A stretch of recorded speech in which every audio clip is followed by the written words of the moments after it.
It's Song Talk Radio.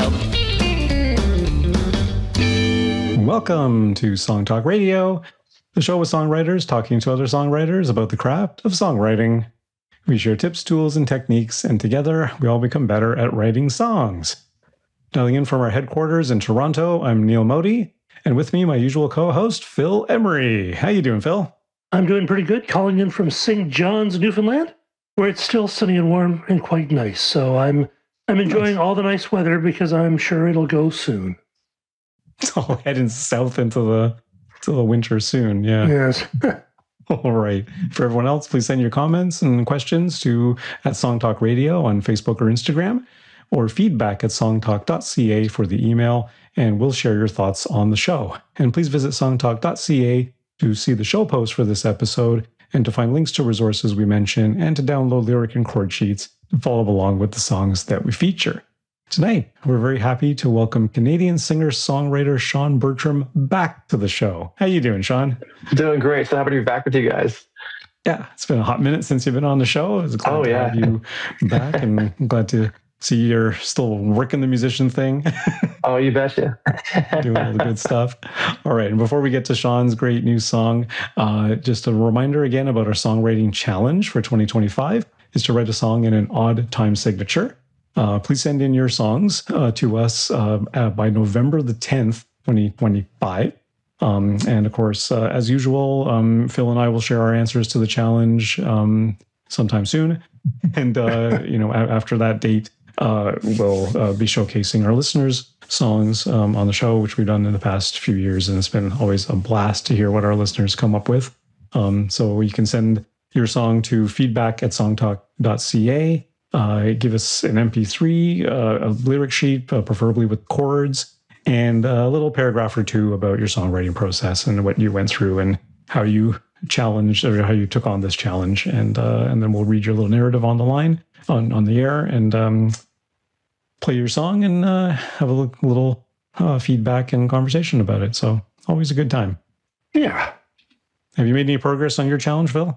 I have. I've awesome. started playing with my time signature, which is 7/4. Oh. So I figure I can understand that. I didn't go with 5/4 because it is part of one of my favorite songs, which is Take 5 by Dave Brubeck. But so 7/4 because it's kind of odd, and I think it's gotta be that. So, but it's a place to start. It's it's still rough and it's still very strange after a lifetime of 4/4. Mm-hmm. Like I think I've done 3/4 once, a couple of times, but mostly it's been 4/4. How about yourself, Neil? I'm still in the conceptual stage. I do have. I came up with a couple of sort of lyrical ideas a little while ago, so I'm yet to write them down. They're still in my head. Hopefully, I don't forget them. So, but so are you starting with the lyrics? As usual, I'm going to start a little bit with lyric, just so I have something to go off of. So when I sit down at my piano, I have something to work with, right? Some words to work with. That doesn't mean that the lyric will stay. It probably won't, because I have a habit of revising my lyrics 17 million times, but I'm actually done lately. So we'll see. But that should give me a vehicle into the music. And then, but I've got the musical idea in my head, and I've got somewhat of the lyrical story in my head. So it's just a matter of conglomerating the two and seeing what I come up with. So yeah, it's awesome. Yeah, but as of yet, it's still all in my head. Well, you got to start somewhere. Yeah, got to start somewhere. But thank you to a couple of people who have already sent in their songs to the challenge. We've got a couple already, so we have such keeners for listeners, Yeah, these guys are real keeners. They just keep sending them in. I'm sure we're going to get more as the deadline approaches. Oh, yes, Once again, November the 10th. People, keep that in mind. It's on the webpage as well, along with all the other episodes and resources and things we have accumulated for this challenge. So be sure to check out songtalk.ca. There's a link in sidebar to songwriting challenges. You can check out past ones as well as the one for this year. So, all righty. Okay. On to the main event. Sean Bertram, is a Canadian singer-songwriter, guitar prodigy, multi-instrumentalist, and audio engineer. He graduated at the top of his class from Humber College's prestigious 4-year music program, has won numerous awards, including Best Song in North America from the Intercontinental Music Awards for his song Against My Will, and has garnered millions of streams on his music across the globe. Sean has released 3 full-length studio albums, an EP, and a handful of singles, including The Muffin Song, which has nearly 5 million streams on Spotify and a massive fan base worldwide. Now living in the south of England, he tackles the British music scene and celebrates the release of his brand new album, Everything Again, which was just released on the 23rd of August. Great to have you back on the show, Sean. So excited to be here. I love talking songwriting with you guys. Yeah, and thanks for staying up late. It's midnight now in yeah, it's dark outside, guys. Oh boy. Podcasting by moonlight, so that's always you good. got it though. It's great. I love it. All right. The best time for songwriting is middle of the night, isn't it? I suppose. I mean, depends. I've always been a morning person, but doesn't mean I write songs in the morning. But yeah, anyway. Okay, so we're going to be talking to Sean about his song, I Don't Know Why I Miss You. And remember, you can find the lyric sheet on the show post at songtalk.ca to follow along. Let's have a listen. I don't know why I'm crying, but I know who's to blame. This is what I wanted. Now I'm alone again. I don't know why I'm thinking about what could have been. We made a good decision, and now it's sinking in. Oh, and I don't know why I miss you, but I do.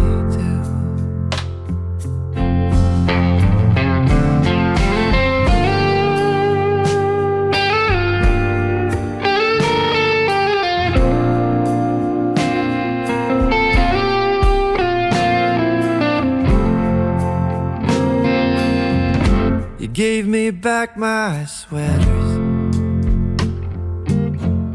I gave you back your key. We talked like nothing happened, like it was all a dream. Oh, and I don't know why I miss you, but I Isn't it a good thing that I never thought about us growing old together in a house with a big backyard? Isn't it a good thing that for all the years we spent together, I was hoping that we'd fall apart? Isn't it a good thing? Thank God for such a good thing, 'cause that might just break my heart.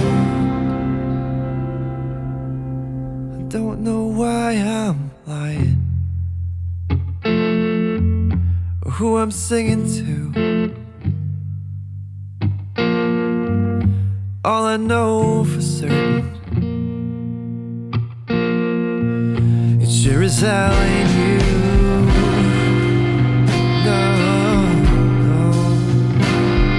I don't know why I miss you, but I do.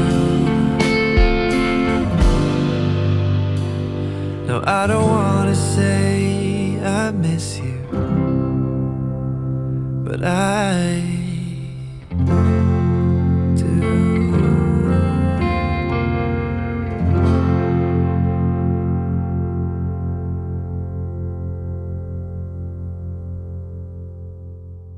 Very nice.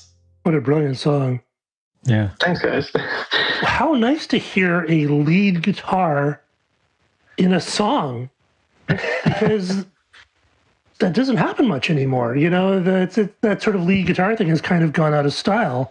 and to hear it so early on in a tune, which is so surprising, which is great because usually that's after the second verse and the second chorus, and that's it's usually like the bridge or whatever. But you put it in place right of a bridge, after, yeah. But you put it in right after the first chorus, right? Mm.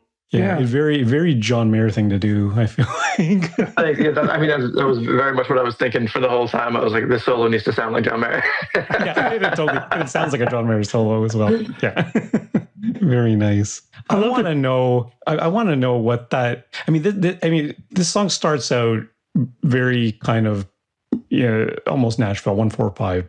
Very easy breezy thing, right? And then at the end of the second verse or before the chorus, and now it's sinking in, you do some kind of a modular interchange thing. Yeah, where you go to a totally different chord out of the key, and it's like this tasty little moment of tension where you're expecting a resolution the way the first verse resolved. But you hold us in tension until you drop us into the chorus. So what do you do in there? That's a chord I love to throw in, especially in songs where it's the kind of simpler chord progression. So it's in the key of F, and most of the song is F, G minor, B flat, back to F. But right before we hit the chorus, it goes to it's a G7 over B. Oh, okay. So the root is the sharp 4. Which leads us into the 5, but it gets us this really nice because you've already played a G minor, so you're already using the B flat, and now you're using the B natural. Yeah. So now kind of just taking that up, on it. adds that tension, and then it goes to a C11, to a C, resolving back to an F. So having that, like you said, that nice. It's simple for the longest time, and then it has that one bit of tension before the chorus, and then the release. Okay, so that was totally on purpose. Sounds like. Yeah. It wasn't just something you stumbled upon on the guitar. You were like, let me think about this and make it. Well, that was the chord progression, and a lot of the song kind of came together very quickly with kind of what I had in mind for what I wanted for it.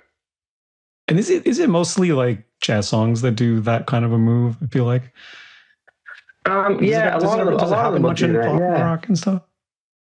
I mean, it's it can be a blues thing a lot of the time as well, but yeah, a lot of jazz songs will do that where it's the 2 dominant to the 5 to the 1. Adding an extra bit of tension there that I really like to kind of borrow from. So yeah. Well, structurally, it's neat because you have your verse, chorus, guitar solo, verse, chorus, and then you have like another part to the song, which is sort of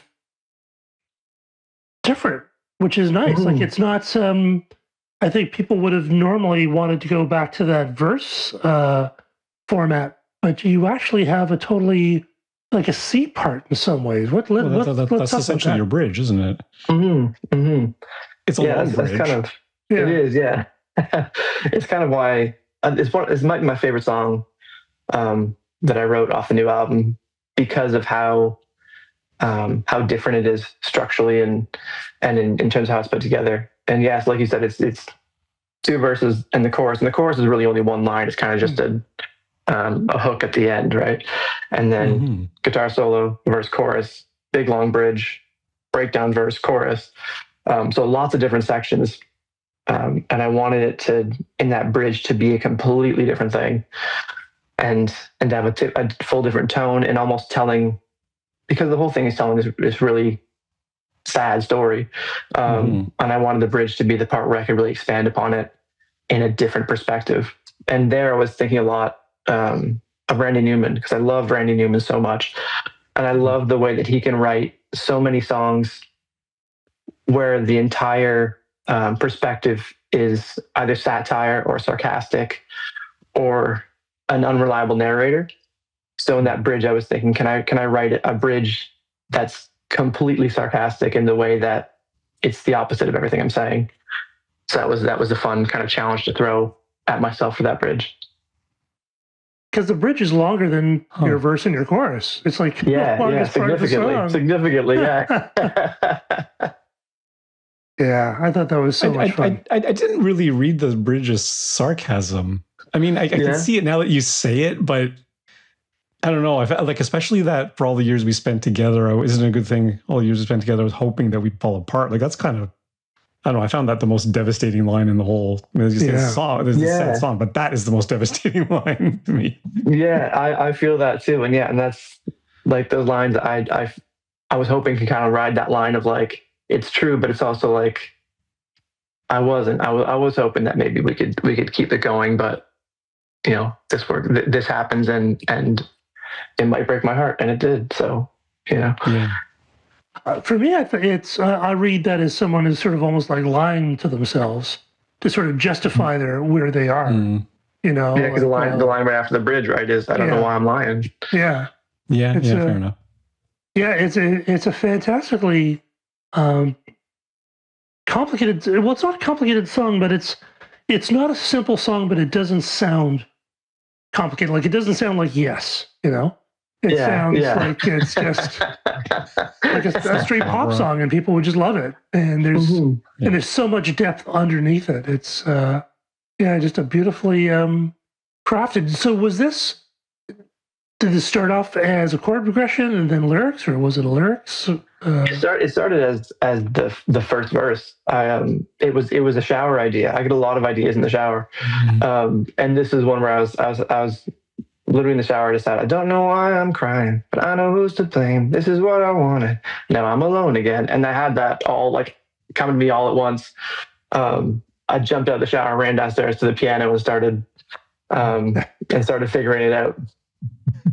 Hope you put a towel on. I did put on clothes in the middle, very haphazardly, but but it was something where like I knew it was something that I had to make happen. So right, and you decided to. There's no intro to this song. It's literally a cappella intro right in the top. Yeah. Is that how you perform it as well, or you give yourself a note to find the key and then you're into it? Yeah, I'll find some way to try to not obviously just hit an F and then jump into it. Yeah. Now, does that structure coming into the song right off the top? Does that work sort of especially well for social media and TikTok and those kinds of channels? I mean, hopefully. Yeah. Okay. I wasn't specifically thinking that, but I was thinking, I did have in mind, the modern listener loves to hear the song just start. You know what I mean?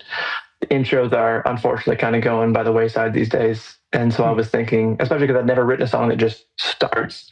So I'm like, let's see if I can make this work. And I think it serves the song to do it that way. And it works especially because of the simplicity of it at the beginning. Like if you're starting on the one chord, going to the major four, like it's not hard to follow right off the top, because often I find it intros. I mean, there's two reasons for intros. It used to give the DJ on the radio a little time to introduce the thing, right? But from a musical point of view, it often gets you in the groove, in the feel of the song. But this one, there's not necessarily the tone. It sets the tone, and this one there isn't a lot. I want to say there's not a lot going on in the first verse, but there isn't a lot going on in the first. It's pretty simple. So I think you can get away with it. And that way, I really wanted to focus, on this song. I want it to be on the lyrics. I don't want to focus too much on the chords and stuff like that, because it's emotionally complex. So I left it simple everywhere else, and that way jump right into the lyrics, make that the focus right away. Yeah, and I'm not sure I buy the whole TikTok social media angle on the brevity of intros, because you can literally splice out your hook of your song. There's 3 minutes in, there's your TikTok post. It doesn't have to. Your TikTok. There's no thing that says your TikTok post has to start at the beginning of your song. You can just ramp it up to the chorus and drop it in there, right? But Neil, do you remember we had a guest who was talking about getting your songs into television and movies and yes, and sync placements. He said, and he was saying that when you have a song, you should actually chop it up ready for different channels, like just the intro or just the verse and the chorus, or just the hook, or to make all these different versions for various sync placements. Because I can see this actually working really well in a television show, which would be, great for everyone. I mean, that's something I definitely have to dive into as I'm trying to get more into the sync world. And I mean, that's the thing, right? It's bare minimum. You want to have, the mastered song, but also a version just without lyrics. So they can, if they need to, they can chop up what they need and stretch out instrumental parts or stuff like that. Mm-hmm. Yeah, because it's like you do looping and things like that. Was this recorded like to a steady tempo? It sounds like it was. It kind of was and it wasn't. So it's not a steady tempo the whole time. Yeah, because it could be pulled off. I mean, obviously, pull this off live, and it's pretty easy to pull off live, right? Just a couple of guitars. I did it almost the opposite way. I really surgically mapped the tempo in Pro Tools. Yeah, so I had an idea of the speed I wanted. I knew more or less, and so as I was recording it, just the demo of the guitar, I felt myself naturally wanting to speed up in certain parts and slow down in certain parts. So I recorded myself doing a demo. Did you pick it up a little bit? Yeah. Just like by like a 1.5 BPM. Yeah. You know, it's very, very subtle. But I noticed, so I recorded the demo and then basically mapped the tempo to that. And then we recorded the drums, bass, guitar kind of separately off that. Okay. Wow, how cool. Yeah, it's, I mean, certainly changes in tempo do make, I think, a song a bit more human and can really pick up the energy. But did you map it like to the finite degree, or did you sort of take the average of your performed verse and say, okay, we're going to walk the verse in at that? It was kind of like each section would have a slight variance. It'd be like verse 1 is like 101 and verse 2 is like 101.5, and then it kind of goes up from there, goes down from there. And usually I wouldn't do that if I recorded live with the full band, but this was recorded kind of piece by piece, so I played everything except the drums. Okay. So my friend Jared Gershon, he produced helped produce a few songs on the album as well. So we recorded the drums at his place, and then I just kind of layered everything on top after the fact. And so having a perfectly mapped tempo that way meant that he could lay down the drums perfectly to that, and then I'd be able to lay everything else nicely on top and have it still sit. Oh, very cool. Yeah, because it sounds very live, like a live band. Yeah, that's what I was going for. Yeah, that's pretty good. Did this song take a lot of editing? There's a lot of back and forth. So you come up with the verse lyric right away, and the rest will just pour out. The other three verses came very quickly. The bridge is what I spent the most time on because I really wanted to get that tone right, and there's a lot of different kind of moving parts. But yeah, the verses kind of came very quickly because it was stuff I was feeling at the time, and it was all like based off true events. So some of it is just like easy. you can just say word for word, and it really works. And but getting that bridge took maybe a month of just like every day being like, I think this word needs to change. I think this word needs to change. Or maybe swap these two different lines. Oh, now I've got it. Right. How do you know when you've got it right? You don't. I just kind of hope. I firmly believe that every song, at least that I write, will at some point, in the ether, there is a perfect line for it, or there's a perfect collection of lyrics in the right order to get it the perfect song. And so I'm always chasing that. Yeah. And I think at a certain point, I'm like, I think I've come as close as I can possibly get. I've gone through every thesaurus of every rhyme zone, every possible iteration. And I'm like, I think this is the best it can be. And in some cases, I think I managed to find the perfect line on a few songs. And this is one where I think I came really close. That's great. I really appreciate that. The ability to focus and polish your work, which I've always said makes the difference between someone who's a hobbyist and someone who's a real professional, is someone who will spend a month going through a section going, that's not good enough. Because, if you want people to give you money for something, it needs to be good. You just can't sort of go, well, that's close enough. Yeah, exactly. Like every novel has an editor, right? Yeah. Yes. So your song should at least have you doing a bit of editing, right? Yeah, and it's because it is it's a very tight song, but melodically it sort of it really goes all over not all over the place, but there's a great range melodically. There's a great in terms of sections. But it's a very tight song. There's very little fat. Thanks. Yeah, that's kind of what I was going for. A friend of mine is always like, when he's writing songs, he's always thinking, how can I say the most with the least amount of words? And so I was definitely thinking about that for this song, right? Oh yeah, you definitely got there. And then that's the sort of thing Yeah, like when, how do you know when it's right? It is hard to know sometimes, but often I find that it's just if it stops annoying me. Yeah, that's a big one as well. If you listen to it again and you'd be like, no, it still pokes out at me like something that's gonna bother me and keep me up at night or something. Yeah, like that. I'll keep playing through a section. I'm like, nah, whenever I sing this line, it sounds stupid. That line needs to change, Yeah. Yeah. I know that. Well, that feeling. it is tough. I mean, it's hard to know when you're doing your own work when to stop. Like when is it done, and when are you just making it worse? Yeah, that's exactly. There's definitely a tipping point, right? Mixing at home is definitely that situation. Then you listen to something, the version of the song that you first threw down, and you go, "Oh, that's so much better." After spending 20 hours trying to mix it. Exactly. Yeah. Well, it's funny because on this album, a lot of the songs I ended up using a lot of the recordings that I did for the demos. A lot of the guitar tones and stuff. When I made the demos, I was like, I like this tone. And I didn't think too hard about it. And then when I was recording it for the final album, I was trying to recreate the tone. I'm like, why am I doing that? Just use the track that's right there. Yeah. If it ain't broke, Exactly. Yeah. Don't fix and then it. It's also, I think also for this album, like writing the songs and mixing and doing all that kind of stuff. I was trying to get better at letting go and knowing to like leave it. Be like, I don't have to spend 4 weeks or whatever on one song, just bash my head against the wall, let it lie. It's done when you've done your best. Yeah. Fair enough. And how long is the album? How many tracks on this album? Yeah, so it's 12 tracks, 34 minutes. Oh. Mm-hmm. So they're pretty short then, aren't they? Yeah. So it's got an intro and outro. Everything part 1 and everything part 2, and then a little interlude in the middle. And all the songs are actually some of the shorter songs that I've written. When I started writing, I was writing 4.5, 5-minute songs with long bridges and all this other sections. And these are all pretty poppy 3-minute, 3.5-minute songs. Yeah. And you managed to squeeze in a guitar solo, even though the guitar solo is super short. It's like 4 bars, not even 4 bars. Yeah, it's great. Yeah. There's a guitar solo on maybe 70% of the songs on the album, but then they're all kind of pretty short ones. That's great. It's about time.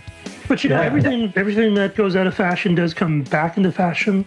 So, I'm just wondering, has gated reverb come back in yet? Absolutely. I put that on so many drum tracks. I'm using that. Almost every snare has like a touch of RMX. Oh, everything old is new again, for sure. That's true. Yeah, absolutely. A great song, though. Absolutely great song. Yeah. Thank you so much, guys. Terrific stuff. Yeah. And I'm certainly looking forward to. Is the album released yet? Yeah. It came on the 23rd of August. Came out. Oh yeah, that's right. Yeah, we had that in your intro. That's right. Okay, awesome. Yeah, we'll definitely put a link to that in the show post so you can check out the whole. Are you on Bandcamp? Yeah, I'm on Bandcamp. Also, this album's on vinyl as well. So if any vinyl lovers out there, you can buy it on Bandcamp. Fancy. All right. Okay, I'm here in the band. I think that's all the time we have on Song Talk Radio. Special thanks to Sean Bertram. Where can our listeners find out more about you and hear the rest of this album and more music? Check out Bandcamp. Check out my Spotify. If you go on my Instagram or my TikTok and my Facebook, you'll find everything you need. My website as well, SeanBertramMusic.com. And yeah, I'm everywhere. All right, and we'll definitely put links to that in the show post. So I want to hear from you too, so please send your comments on Facebook or Instagram to @SongTalkRadio or send us an email at feedback@songtalk.ca. And be sure to check out our YouTube channel for live performance videos and full episodes, and subscribe today to the Song Talk Radio podcast on your favorite podcast provider. And please support us at our Patreon page. You can visit songtalk.ca/support. Thank you to everyone who has supported us so far. Thank you. You can find links to all the products, books, and web services we mentioned on the show on our resources page on the website. And please join us at our next monthly Song Talk meetup. Whether you're in Toronto for our in-person meetups or anywhere in the world for our online meetups, it's free to join on Eventbrite and free to attend the meetup. Bring a song and a lyric sheet and get constructive feedback from other songwriters. Stop by songtalk.ca for the link. You can follow me at neilmodi.com. You can follow Phil. Telemery.ca. And Sean, what's your favorite social media channel? Where do you post the most? Probably on Instagram. If you search up Sean Bertram, that's my handle. All right. Cool. All right. Be sure to follow Sean there. And be sure to stop by the website, songtalk.ca, to browse past shows and find out how you can be a guest.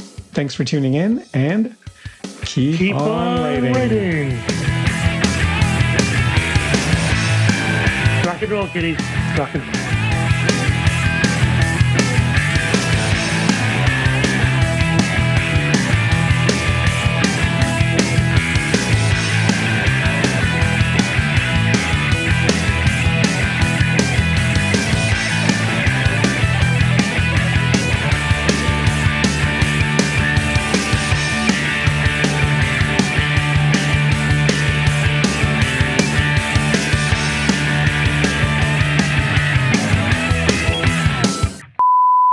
Yeah, great stuff.